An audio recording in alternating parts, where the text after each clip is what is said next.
அக்கா, நீங்க திடீர்னு இங்க என்னாச்சு? ஒன்றும் ஆகலடா. உங்களை எல்லாம் பார்க்கணும்னு மனசு ஏங்கிச்சு. மனசு கேட்கல, அதான் கிளம்பி வந்துட்டேன். நீங்க எப்படி இருக்கீங்க?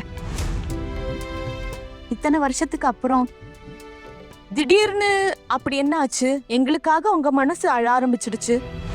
எங்களை மனுஷனாவே நீங்க மதிக்கல. உங்க மாமியார் வீட்டு ஆளுங்களும் அப்படித்தான். நீங்க பெரிய பணக்காரங்க, அப்புறம் எங்களுக்காக உங்க மனசையே அழ போகுது. நிச்சயமா ஏதோ ஒரு காரணம் இருக்கும். இல்லன்னா நீங்க இங்க வந்திருக்கவே மாட்டீங்க. சொத்துல பங்கு கேட்க வந்திருக்கிறாங்க, வேற என்ன? இல்ல இல்ல ஆரு, நான் உங்களை பார்க்க மட்டும்தான் வந்திருக்கேன். அண்ணா யாரு வந்திருக்கா?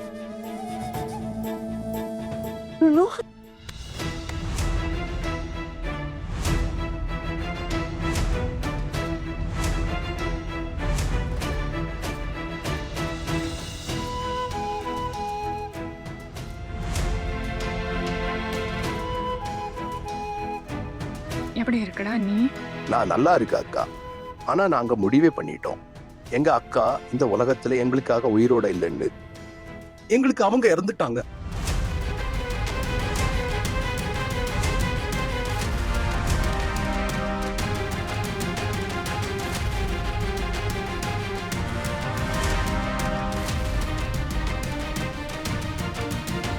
நீங்க என்ன இப்படி பேசுறீங்க? இவங்க உங்களோட சொந்த அக்கா. கல்யாணம் பண்ணி புகுந்த வீட்டுக்கு அனுப்பிட்டீங்க. ஆனா அங்க எப்படி இருக்காங்கன்னு தெரிஞ்சுக்க முயற்சி பண்ணீங்களா? அது தெரிஞ்சப்ப கூட இவங்கள உங்க கூட இங்க கூட்டிட்டு வந்தீங்களா? இல்ல, நீங்க இவங்கள உங்க கூட வச்சுக்கலையா? அத்தை அந்த வீட்டுல தன் கஷ்டங்களை சகிச்சுட்டு வாழ்ந்தாங்க. புகுந்த வீட்டுல தடுத்ததால உங்களால அவங்கள கான்டாக்ட் பண்ண முடியல.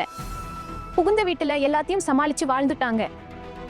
அப்படி பண்ணலன்னா நீங்க இவங்களை இங்க இருக்க விட்டுருப்பீங்களா? இன்னைக்கு அத்தை உங்க எல்லாரையும் தேடி பார்க்கறதுக்காக வந்திருக்காங்க. அப்புறம் ஏன் நீங்க இப்படி பேசுறீங்க? இவங்க உங்களோட சொந்த அக்கா. அப்புறம் நாங்க எல்லாரும் இங்கே சாப்பிடவோ இல்ல தங்கவோ வரல. நாங்க உங்களை பார்க்கறதுக்காக மட்டும்தான் வந்திருக்கோம். உங்களை பார்க்கறதுக்காக வந்திருக்கோம். நாங்க இவங்க மருமக, இவங்க மூத்த மருமக, நான் சின்ன மருமக,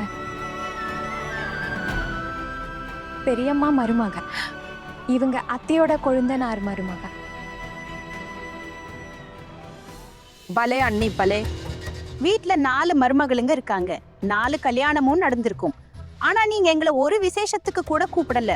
இப்போ திடீர்னு வந்து இவ்வளோ பெரிய அதெல்லாம் ஒண்ணும் வேணாம். எங்களை பார்க்க வேண்டிய அவசியம் உங்களுக்கு இல்ல. அந்த வீட்டுல நான் எப்போ இஷ்டப்படி வாழ்ந்தோம். ருனு, ஹரு, நீங்க எல்லாம் சின்ன பசங்க. உங்க அத்தானை பத்தி உங்களுக்கு தெரியும்ல, அவர் எவ்வளவு கோபக்காரர். நாங்க உங்களை பார்க்க வந்தோம், ஆனா பார்க்க விடாமலே எங்களை விரட்டிட்டாங்க. சாப்பிட கூட சொல்லல. உங்க புகுந்த வீட்டுக்காரங்க எவ்வளவு மட்டமானவங்க. எங்களுக்கு உங்க உறவே வேணாம். பெரியப்பா, நீங்க ஏன் இந்த மாதிரி பேசுறீங்க? உறவு அவ்வளவு சீக்கிரம் முடிஞ்சிடாது பெரியப்பா. அத்தை இன்னைக்கு சொத்துல பங்கு கேட்க வரலனாலும் இந்த சொத்துல அவங்களுக்கு சமமான உரிமை இருக்குல்ல. அதுவும் இல்லாம இன்னைக்கு இருக்கிற சட்டப்படி ஆணும் பெண்ணும் சமம். அதனால அத்தைக்கு எப்ப தோணுதோ அப்ப அவங்க இங்க வரலாம். அவங்க உரிமையை தடுக்க முடியாது. ஆனாலும் அத்தை உங்ககிட்ட என்னைக்கும் அப்படி சொன்னதில்ல. ஏன்னா அம்மா, நாங்க இங்க உங்களை எல்லாம் பார்க்கறதுக்காக மட்டும்தான் வந்திருக்கோம். இப்போ நீங்க மட்டும் ஏதாவது தப்பா நடந்துக்கிட்டா அப்புறம் விஷயம் வேற மாதிரி ஆகிரும். அக்கா, இத்தனை நாள் கழிச்சு உங்க மருமகளை கூட்டிட்டு சண்டை போட வந்தீங்களா? நான் சத்தம் கேட்டப்பவே புரிஞ்சுக்கிட்டேன். என்னைக்கும் எங்களை பார்க்க வராதவங்க இன்னைக்கு திடீர்னு இவங்க எப்பவும் எங்களை அவமானப்படுத்திட்டே தான் இருக்காங்க. நான் எப்ப உங்களை அவமானப்படுத்தின சொல்லுங்க? நானே என் புகுந்த வீட்டுல பயந்து தான் வாழ்ந்தேன். அவங்க என்ன பிறந்த வீட்டு பக்கமே தலை காட்ட விடலைன்னு உங்களுக்கு தெரியுமே. அப்புறம் நான் என்ன பண்ணுவேன் சொல்லுங்க? அப்புறம் நானும் இந்த வீட்டுல தானே வளர்ந்தேன், இதே ஊர்ல தான் இருந்தேன். உங்களோட எனக்கு நிறைய நினைவுகள் இருக்கு. இதையெல்லாம் நான் எப்படி மறப்பேன்? எனக்கு வயசாயிடுச்சு. கடவுள் எப்போ என்ன கூப்பிடுவாருன்னு தெரியலம்மா. அத்தா, அதான் கடைசியா உங்க எல்லாரையும் பார்த்துடலான்னு நினைச்சேன். நான் வந்ததுனால உங்களுக்கு கஷ்டமா இருந்தா போயிடுறேன். அத்தா, கண்டிப்பா இல்ல. நீங்க இன்னைக்கு எங்கேயும் போக மாட்டீங்க. நாங்களும் இங்கிருந்து எங்கேயும் போக மாட்டோம். நீங்க இந்த வீட்டோட பெரியவங்க அத்தை. உங்களுக்கு உரிமை இருக்கு. நீங்க எவ்வளவு நேரம் வேணாலும் இங்க இருக்கலாம். ஒருவேளை இவங்க உங்களை இங்க இருக்க விடலைன்னா நீங்க இங்கிருந்து போகத்தான் செய்வீங்க அத்தை. இது உங்களுக்கு அழகா இல்ல? நெய் நேர் விரலால வரலன்னா விரலை வளைக்கத்தான் வேண்டி இருக்கு. நீங்க என்ன நினைக்கிறீங்க? அத்தை அப்பப்போ உங்களை வந்து பார்த்துட்டு போகணுமா, இல்ல இங்கேயே வந்து தங்கிடணுமா?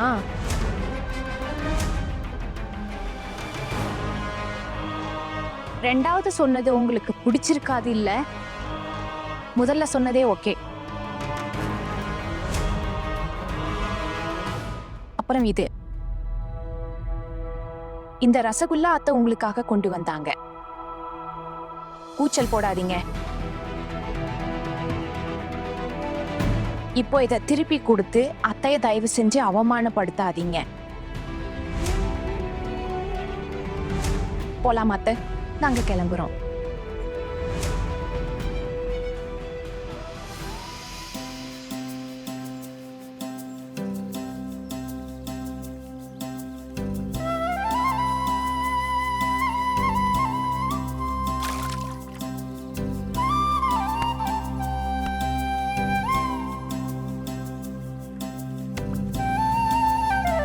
பாரு எவ்வளவு அழகான இடம். சின்ன வயசுல இந்த குளத்துல தான் நான் நீச்சல் அடிப்பேன். பார்வையும் உணவையும் இப்படி தூக்கி போட்டுருவேன் இந்த தண்ணில. அந்த பக்கம் எல்லாம் வெறும் கட்டிடங்களா ஆயிடுச்சு. எவ்வளவு பெரிய வீடு கட்டிருக்காங்க. பழைய மாதிரி இந்த கிராமத்துல எதுவும் இல்லை. இந்த ரோடு முன்னாடி ரொம்ப மோசமா இருக்கும். பெரிய பெரிய பள்ளம் இருந்தது. இப்ப ஊர்க்காரங்க கொஞ்சம் சரி பண்ணிருக்காங்க. இப்போவாவது நடக்க முடியுது. என்னோட கிராமத்தை பத்தி உன்ட்ட நிறைய சொல்லியிருக்கேன்ல. ஆமா அத்தை, ஒரு விஷயம் கேட்கவா? உண்மையா சொல்லுங்க, உங்களுக்கு எங்க எப்படி இருக்கு? நல்லாதான் இருக்கு. ஏன் வருத்தமா இருக்க போகுது? என் முழு பாலியமும் எல்லா நினைவுகளும் இந்த இடத்தோட தான் இருக்கு. அம்மாவும் அப்பாவும் தான் ஞாபகம் வராங்க. நாள் முழுக்க ரகலை பண்ணுவேன். குதிக்கிறது ஓடுறது இதுதான் வேலை. அங்க நிறைய கொய்யா மரம் இருந்தது. அதுல ஏரி கொய்யா பழம் பறிப்பேன். சில சமயம் நாள் முழுக்க அங்கேயே உட்கார்ந்திருப்பேன். அப்புறம் புயல் வந்தா இந்த புடவை, தலப்புல மாம்பழம் எல்லாம் ஒன்னா சேர்த்து வீட்டுக்கு எடுத்துட்டு போவேன். நம்ம வீட்டு வாசல்ல எவ்வளவு செடிங்க இருந்துச்சு பாரு. இப்ப ஒண்ணுமே இல்ல. கவனிக்க கூட ஆள் இல்ல போல. அத்தை, ஒரு விஷயம் சொல்லவா? உங்க பிறந்த வீட்டுக்காரங்க உங்களை பார்த்து பயந்துட்டாங்க. நீங்க இங்கே தங்க போறீங்கன்னு அவங்க நினைச்சிட்டாங்க. பாத்தீங்களா, அவங்க நம்ம கிட்ட எவ்வளவு விசித்திரமா நடந்துட்டாங்க. பட்டா என்னாச்சு? அதுவும் இல்லாம அது அவங்க ஒருத்தரோட வீடு கிடையாது. அதுல அத்தைக்கும் உரிமை இருக்கு. அத்தை, நீங்க இங்க அடிக்கடி வந்துட்டு போங்க. உரிமையை விட்டு கொடுத்தா இப்படிதான் நடக்கும். ஒண்ணு சொல்லவா? நான் பலமுறை என் பசங்க கிட்ட சொன்னேன் என்ன இங்க கூட்டிட்டு வர சொல்லி. ஆனா முடியல. பேச்சும் கேட்கல. உங்க மாமனார் கிட்டையும் எத்தனை தடவை கெஞ்சிருக்கேன் கூட்டிட்டு போங்கன்னு. ஆனா ஒரு நாளும் கூட்டிட்டு வரல. அந்த வீட்டுல நான் எவ்வளவு ஓட்டி இருந்தாலும் என் கடந்த காலம் எல்லாம் இங்கதான் இருக்கு. ஒரு முறை கூட்டிட்டு போங்கன்னு பிடிவாசம் பிடிப்பேன். ஆனா என்ன கூட்டிட்டு வரல. அம்மா அப்பா இறந்த அப்புறம் கூட வரல. என் தம்பிங்க எப்பெல்லாம் புகுந்த வீட்டுக்கு வராங்களோ என் மாமியார் அவங்கள ரொம்ப அவமானப்படுத்துவாங்க. சாப்பாடு இருக்கட்டும், ஒரு சொட்டு தண்ணி கூட கேட்க மாட்டாங்க. அப்புறம் எப்படி உறவு இருக்கும்? எனக்கு கோபம் வரும் தானா. நான் அவங்கள மறந்துட்டேன்னு தான் அவங்க நினைச்சாங்க. இன்னைக்கு வாய்ப்பு கிடைச்சது. என்ன பழி வாங்குறாங்க. இல்ல இல்லம்மா, அவங்க எப்படி உங்களை பழி வாங்குவாங்க? நீங்க அவங்களோட சொந்த அக்கா இல்லையா? எங்க கிட்ட சாப்பாடு பத்தி கேட்கலனாலும் உங்ககிட்ட கண்டிப்பா கேட்பாங்க இல்லையாம்மா? இல்லடா, இவ சொல்றது நிஜம்தான். எங்க வீட்டுல இத்தனை கல்யாணம் நடந்தது. நாங்க ஒரு பத்திரிக்கை கூட வைக்கலாம், எந்த தொடர்பும் வச்சுக்கலாம். வினை விதைத்தவன் வினை அறுப்பான். ஆனா பாரு என் தம்பிங்க முன்னாடி தைரியமா நின்ன, அதான் அவங்க பின் வாங்குறாங்க. ஆமா, அவங்க கூட நீங்க தொடர்பே வச்சுக்கலனாலும் என்ன, இது உங்களோட வீடு, உங்களுக்கும் இங்க எல்லா உரிமையும் இருக்கு. நீங்க எப்ப நினைச்சாலும் இங்க வரலாம். பொண்ணுங்களுக்கு பிறந்த வீட்டுல எங்க உரிமை இருக்கு? ஆனா இல்ல அத்தை, இப்ப காலம் மாறிடுச்சு. அப்புறம் சட்டத்தோட பார்வையில இன்னைய காலத்துல ஆணும் பெண்ணும் 2 பேருமே சமம்தான். உங்க தம்பிங்களுக்கு எவ்வளவு உரிமை இருக்கோ அவ்வளவு உரிமை உங்களுக்கும் இந்த வீட்ல இருக்கு. நீங்க இங்க தங்கலனாலும் உங்களுக்கும் இதுல பங்கு இருக்கு. இது என்ன பேச்சு? எனக்கு கல்யாணம் ஆயிடுச்சு, நான் வேற வீட்டுக்கு மருமகளா போயிட்டேன். என் கணவரும் எனக்கு இவ்வளவு விட்டுட்டு போயிருக்காரு. அப்புறம் ஏன்னா என் தம்பியோட சொத்துல உரிமை கொண்டாடணும்? அடா அத்தை, பெரியம்மா, சொத்துல எல்லாருக்கும் சம உரிமை இருக்குன்னு இந்த சின்ன மருமக சொன்னா. அடடா, இந்த சின்னவளுக்கு அறிவு ரொம்ப அதிகம்தான். படிச்சிருக்கா இல்ல? ஆமா அத்தை, படிச்சிருக்கேன் தான், அதனாலதான் எல்லாம் தெரியுது. ஆனா நீங்க என்ன எப்ப எக்ஸாம் எழுத விடுறீங்க? நான் பிஏ எக்ஸாம் எழுதிட்டா உங்க தலையும் பெருமையால உயரும். ஊர் முழுக்க நீங்க சொல்லலாம் உங்க மருமக பிஏ பாஸ்னு. ஜாக்கிரதை, மறுபடியும் இந்த விஷயத்த உன் வாயில கொண்டு வராத. ஒரு நாள் பிறந்த வீட்டுக்கு கூட்டிட்டு வந்த உடனே என்ன நினைச்சு உன்னை தலைமையில ஏத்தி வைப்பேனா? சரி அத்தை, புரிஞ்சுக்கிட்டேன். என் விதியில பிஏ எக்ஸாம் எழுதணும்னு இல்ல போல. எங்க அப்பாவுக்கு நான் காலேஜ் முடிக்கணும்னு ரொம்ப ஆசை. உங்க அப்பாவோட ஆசை எதுவா இருந்தாலும் அத உன்னோட மனசுக்குள்ளேயே வச்சுக்கோ, வெளியில சொல்லாதே. வீட்டுல 3 மருமகளுங்க இருக்காங்க, அவங்க கிட்ட நான் பாரபட்சம் காட்ட முடியாது. அவங்க கம்மியா படிச்சிருந்தா மரியாதை இல்லையா? நீ பிஏ பாஸ் பண்ணா அவங்க தலை மேல மகாராணி மாதிரி உட்காருவியா? 3 பேருக்கும் கஷ்டமா இருக்காது? இல்ல அத்தை, நான் அதை சொல்ல வரல. நான் அதை சொல்ல வரல. நான் என்ன சொல்றேன்னா, இன்னும் ஒரே ஒரு எக்ஸாம் தான் இருக்கு அத்தை, அது முடிஞ்சா எல்லாம் சரியாயிடும். பிஏ டிகிரி வாங்கறதுக்கு. நீ என்ன சொல்ல வர்ற? இவங்க அதிகமா படிக்காதனால மரியாதையே இல்லையா? ஏன் பெரிய மருமகளை பாரு, எவ்வளவு அழகா தையல் வேலை செய்யறா. அதுக்காக எங்கேயாவது கிளாஸ் போயிருக்காளா? ஆனா வேலை நல்லா செய்யறாளே. மீதாவ பாத்தியா, எவ்வளவு நல்லா சமைக்கிறா. எங்கேயாவது கத்துக்க போனாளா? அப்புறம் இவ 10வது பாஸ் தான், ஆனா வீட்டை சூப்பரா பாத்துக்கிறா. இப்போ உனக்கு மட்டும் நான் பாரபட்சம் காட்டணுமா? இல்ல அத்தை, எனக்கு இது கொஞ்சம் கூட பிடிக்கல. சின்ன மருமகளே. அத்தை, அட இன்னைக்கு போய் அத்தை கிட்ட இதெல்லாம் பேச வேண்டிய அவசியம் என்ன? இப்ப பாரு, அத்தை கோவிச்சுக்கிட்டாங்க. என்ன பண்றது? வா, அவங்கள சமாதானப்படுத்தலாம். நான் ஏதாவது செய்யறையாகா? வாங்க.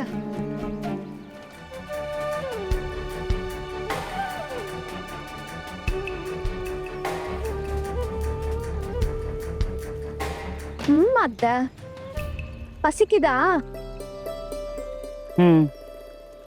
பூரி எப்போ செரிமானம் ஆயிடுச்சு. அவங்க சாப்பிட சொல்லுவாங்களானே தெரியல. நல்ல வேளை அந்த ரசகுல்லா பானை எடுத்துட்டு வந்தோம். எங்கேயாவது போயிட்டு வரலாமா? சரி. ஆமா, அதெல்லாம் அப்புறம் கூட பண்ணிக்கலாம், அப்புறம் சுத்தலாம்.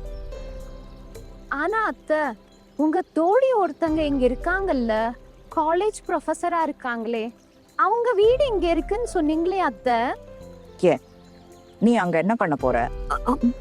இல்லத்த, சும்மா கேட்டேன். நீங்க சொல்லி இருந்தீங்களே, அதனாலதான்.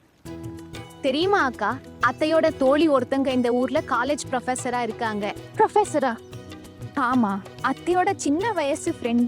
எவ்வளவு நல்ல விஷயம். அதான் கேட்ட அத்தை. அவங்க எங்க? நான் எங்க? அவங்க இப்போ ஒரு பெரிய காலேஜ்ல ப்ரொஃபஸரா இருக்காங்க. ஆனா அத்தை, சின்ன வயசுல எல்லாரும் ஒண்ணுதானே. நீங்களும் படிச்சு காலேஜ் போயிருந்தா உங்களையும் எல்லாரும் வேற மாதிரி பாத்திருப்பாங்க. இவ என்னடா வளரிட்டு இருக்கா? எங்க காலத்துல படிப்பு, அதுவும் பெண்களுக்கு? நாங்க என்ன படிச்சு எழுதி பசங்களுக்கு சமமா வரணுமா? அதிகமா படிச்ச பொண்ணுங்க இருந்தா கல்யாணத்துக்கு மாப்பிள்ளை கிடைக்காது, தெரியுமா உனக்கு? ஆமா, ஆனா நீ கேட்ட அந்த மாஸ்டர் பாபு பத்தி சொன்னல, அவங்க அம்மாவுக்கு என்னை ரொம்ப பிடிக்கும். என்ன நிஜமாவா அத்தை? அப்புறம் என்ன ஆச்சு பெரியமா? சொல்லுங்க. என்ன ஆக போகுது? ராஜா ராணி காணாம போயிட்டாங்க, கதை முடிஞ்சது. இவ்வளவு ஆர்வம் உடம்புக்காகாது. அத்தை நீங்க இப்பதானே சொன்னீங்க, அதான் இத பத்தி இன்னும் அதிகமா தெரிஞ்சுக்கணும்னு தோணுது. அத்தை ப்ளீஸ் சொல்லுங்க, ஏன் அதுக்கு மேல எதுவும் நடக்கல? சொல்லுங்க, எங்களுக்கு தெரிஞ்சுக்கணும். அதெல்லாம் சின்ன வயசு கதை. என்ன படிக்கணும் உனக்கு? அவனும் சின்ன பையன், நானும் சின்ன பொண்ணு. 2 பேரும் விளையாடுவோம். அவனை பார்க்காம என்னால இருக்க முடியாது தெரியுமா? அவங்க அம்மா எப்பவும் என்ன கிண்டல் பண்ணுவாங்க. உன்னை என் வீட்டு மருமகளா கூட்டிட்டு போவேன். அப்படியா? இப்போ நினைச்சா கூட வெட்கமா இருக்கு. ஆஹா, பெரியம்மா வெட்கப்படுறாங்க. அப்புறம் என் கல்யாணம் முடிவானப்போ அவங்க அம்மா வந்து கேட்டாங்க, ஏன் திடீர்னு உங்க பொண்ணுக்கு கல்யாணம் பண்ண முடிவு பண்ணீங்கன்னு. எங்க அம்மா என்ன சொன்னாங்க தெரியுமா? என்ன? போர்வைக்கு ஏத்த மாதிரி தான் கால் நீட்டணும்னு எங்க அம்மா சொன்னாங்க. நான் என் பொண்ணை கட்டி கொடுக்கிற இடம் எவ்வளவு பெரிய குடும்பம் தெரியுமான்னு கேட்டாங்க. பையன் கவர்மெண்ட் வேலை செய்யறான், சும்மா யாருக்கிட்டையாவது கொடுத்து என் பொண்ணு வாழ்க்கைய ஏன் கெடுக்கணும்? உங்க பையன் என்ன பண்றான்னு எங்க அம்மா கேட்டாங்க. இன்னும் படிச்சுட்டு தானே இருக்கான், சொந்த கால்ல நிக்கலையே, அப்புறம் எப்படி கல்யாண பேச்சு? இதனால அவங்க அம்மாக்கு கோபம் வந்துருச்சு. எனக்கு தோணுது அவங்களோட சாபந்தா. அதான் எனக்கு இப்படி ஒரு புகுந்த வீடு. கணவர் ஒழுங்கா பேச மாட்டாரு, மாமியார் அவங்களும் சரியா பேச மாட்டாங்க. விடுங்க, பெரியவங்களை பத்தி கூட சொல்ல வேணாம். அவங்க இப்போ இந்த உலகத்துல இல்ல, இது சரியில்லை. அப்புறம் விதி எழுதியதை யாரால மாத்த முடியும்? அத்தை அதையெல்லாம் விடுங்க, போலாம். அக்கா வாங்க போலாம். மெதுவா அத்தை, எந்திரிங்க அத்தை. உங்க அந்த நண்பர் வீட்டுக்கு போலாம் வாங்க அத்தை. அவங்க வீட்டுக்கு போய் என்ன பண்ண போற? ஒண்ணும் இல்ல அத்தை, சும்மா பார்க்கணும்னு தோணுச்சு. அதெல்லாம் அப்புறம் பார்க்கலாம். இப்போ எனக்கு என் வீட்டு மொட்டை மாடியில நின்னு எல்லாத்தையும் பார்க்கணும்னு ஆசையா இருக்கு.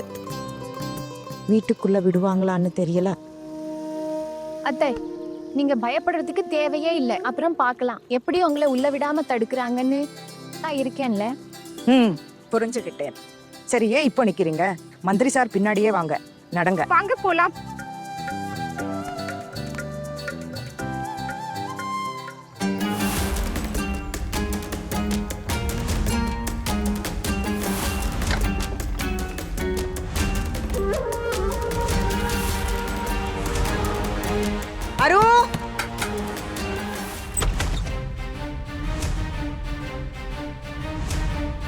அரு, எங்க இருந்து வரீங்க நீங்க?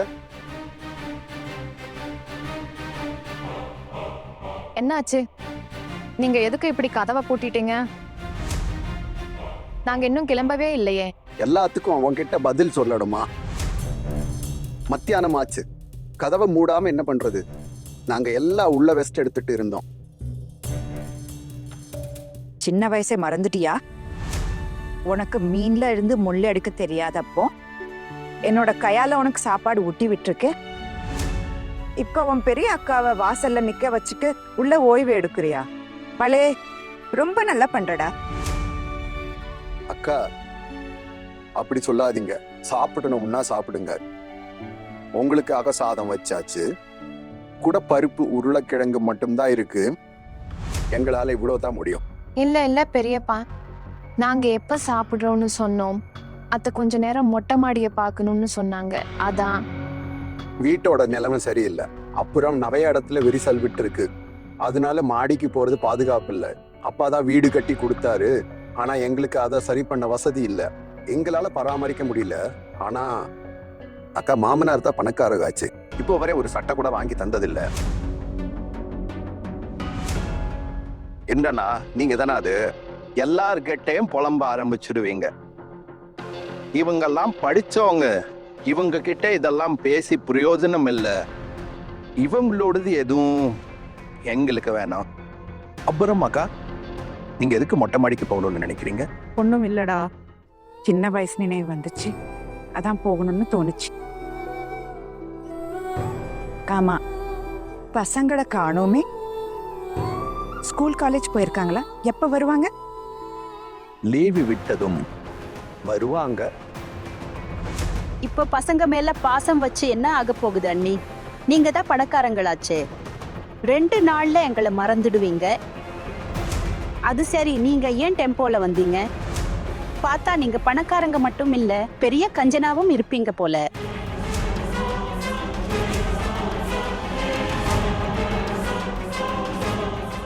சரி, எங்களுக்கு தான் வசதி இல்ல. உங்க கிட்ட இருக்கிற மாதிரி பணம் எங்க கிட்ட இருந்தா நாங்க நிறைய செஞ்சிருக்கோம். புத்திசாலித்தனமா ஒரு முறை யோசிச்சு பாருங்க. இதுல பொண்ணுங்களுக்கு எவ்வளவு உரிமை இருக்குன்னு.